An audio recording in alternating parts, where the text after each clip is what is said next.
जय गुरु जी, शुक्राना गुरु जी, बहुत बहुत प्यार गुरु जी, अनंतम अनंतम प्यार। आज्ञा दीजिए, सत्संग स्टार्ट करूंगी मंत्र जाप के साथ।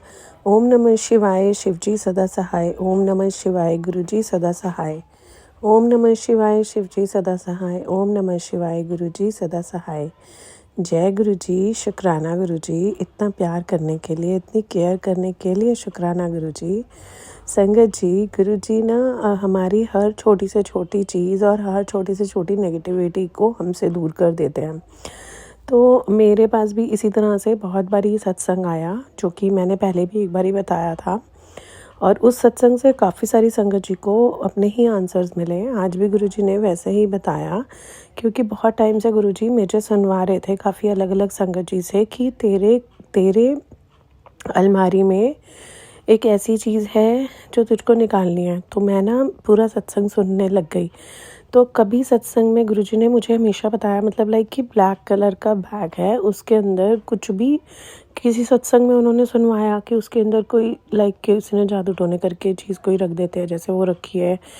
कभी उन्होंने मुझे ये सुनवाया कि ब्लैक कलर का ही बैग है जो तुम्हारे फर्स्ट फ्लोर पे कहीं रखा है। तो I was in a thought of कि मेरे तो फर्स्ट फ्लोर पे कोई भी ऐसा ब्लैक बैग नहीं है, मतलब है जो मुझसे रिलेटेड नहीं है, तो वो मैंने उस पर फोकस नहीं करा। एंड फिर मैं सोचती थी गुरुजी ये तो मेरे लिए नहीं है, लेकिन फिर उन्होंने मुझे सत्संग में सुनाया एक ब्लैक बैग है जो जिसके अंदर कोई पुरानी तस्वीर पड़ी है। एक बार ही उन्होंने सुनवाया एक ब्लैक बैग है जिसके अंदर धागा पड़ा है। तो संगत जी बार बार वो ब्लैक बैग ही आ रहा था। It may be the kind of कोई पर्स, कोई ब्लैक बैग, जिसके अंदर गुरुजी कुछ बताना चाह रहे थे कि कुछ ऐसा है जो नेगेटिविटी दे रहा है।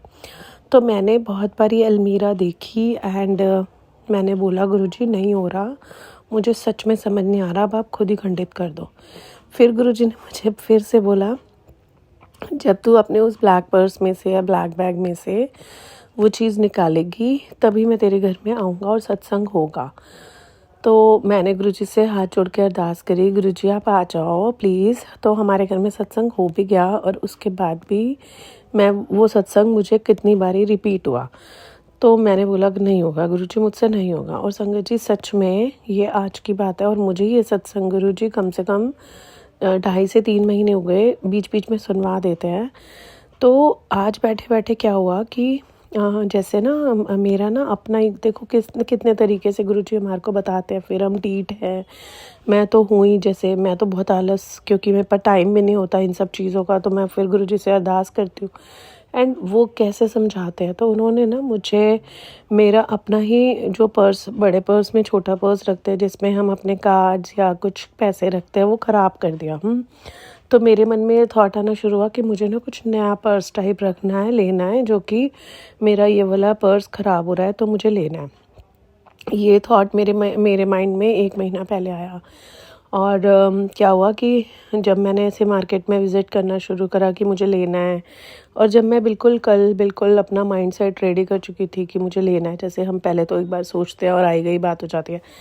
तो जब मैं ऐसे ही नेट पे बैठ के सेलेक्ट कर रही थी कि मेरे पास टाइम तो है नहीं, तो चल यहीं से सेलेक्ट कर देती हूँ, तो उस तरह का वॉलेट सामने आया। तो मेरे दिमाग में गुरुजी ने डाला, देख इस वॉलेट की बात कर रहा हूँ। तो फिर मेरे को भी याद आया कि हाँ मेरे पास एक वॉलेट है, तो मुझे ऐसा चेक करना चाहिए, क्योंकि जितनी बार भी गुरुजी ने सत्संग सुनवाया वो वॉलेट या वो बैग मेरे दिमाग में नहीं आया, और मुझे लगा मैं उसे चेक कर चुकी हूँ, उसमें कुछ नहीं है। तो वो ना अच्छी कंडीशन में नहीं था जो मेरे पास था, लाइक बहुत पुराना हो जाता है तो हम फिर भी संभाल के रखते हैं कि प्योर लेदर है, कभी काम आएगा। तो मेरे दिमाग में आया कि गुरुजी शायद मुझे ये कह रहे हैं कि ये वॉलेट ही निकाल दे, क्योंकि इसके ऊपर ना मतलब लेदर थोड़ा सा ख़राब सा हो रहा है। तो संगत जी मैंने ना फिर पहले अपनी अलमारी में वो वॉलेट निकाला। जैसे ही वो वॉलेट निकाला तो मैंने बोला कि गुरुजी आपने बोला तो इसी वॉलेट के बारे में है, आज मैंने इसको ढूंढ दिया। उसके अंदर सब कुछ चेक करा, सारी पॉकेट्स चेक करी, तो ना उसमें बहुत सारी पॉकेट्स है, उसमें बहुत सारी पॉकेट्स चेक करी।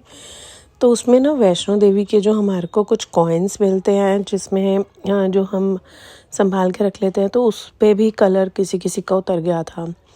और ना तो भी मैंने वो वॉलेट, मतलब मैंने बोला अच्छा ये कॉइन्स के लिए बोल रहे होंगे, चलो आज मैं ना अपनी मेड को या ये वाला वॉलेट यहाँ से हटा देती हूँ। ऐसे आया कि चलो गुरुजी अब तो खुश हो। फिर भी ना दिमाग में फिर गुरुजी ने डाला, देख मैं तेरे को कब से कह रहा हूँ इसको चेक कर। अच्छा, मैं बेवकूफ़ों की तरह अपनी तरीके से चेक करके उसकी सारी पॉकेट चेक कर चुकी, उसमें कुछ नहीं मिला। फिर मैंने कहा मैं दे देती हूँ। फिर ना 5 मिनट बाद फिर गुरुजी ने थॉट डाला, चेक कर। संगत जी, आप बिलीव नहीं करोगे, बहुत बहुत फिर से गुरुजी का बहुत बहुत शुक्राना कि उनको कितना मुश्किल होता है हमें एक मैसेज देना और हमारे लिए समझ पाना कितना ज़रूरी है कि वो क्या समझा रहे हैं हमें। तो उसके अंदर ना एक फ़ोटो थी जो बहुत पुरानी थी और जो हमारे पूर्वज हो चुके हैं आज की डेट में और जो हमारे कभी बहुत प्यारे थे, उनकी फ़ोटोग्राफ थी। तो गुरुजी ने ये मेरे को सत्संग सुनवाया था कि आपको अपने बहुत पुराने पूर्वजों की, जो कि अब आपका इनसे कोई रिश्ता इस लाइफ में अभी नहीं होना चाहिए, उनको आपको हटा देना चाहिए। तो मैंने वो फ़ोटो निकाली, वो पता नहीं कहाँ थी, कौन सी पॉकेट में थी, निकली और थैंक यू गुरुजी, मैंने वो फ़ोटोग्राफ हटा दी है।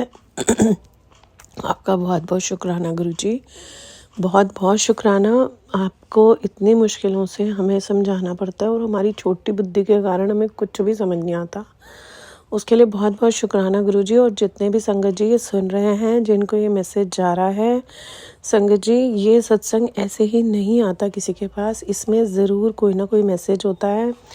क्योंकि हर बारी जब हम कोई भी सत्संग गुरुजी का सुनते हैं और अगर आपके दिमाग में वो मैसेज सुनते समय कोई एक मैसेज मिल रहा है जो आपको क्लिक कर रहा है कि ये मेरी लाइफ में ये चीज़ रिलेटेड है, वो गुरुजी आपको वही समझाना चाह रहे हैं, आप उसको कोइंसिडेंस या आई गई चीज़ मत समझिए, क्योंकि वो आपके लिए एक इशारा है जो गुरुजी कह रहे हैं आप हटाओ।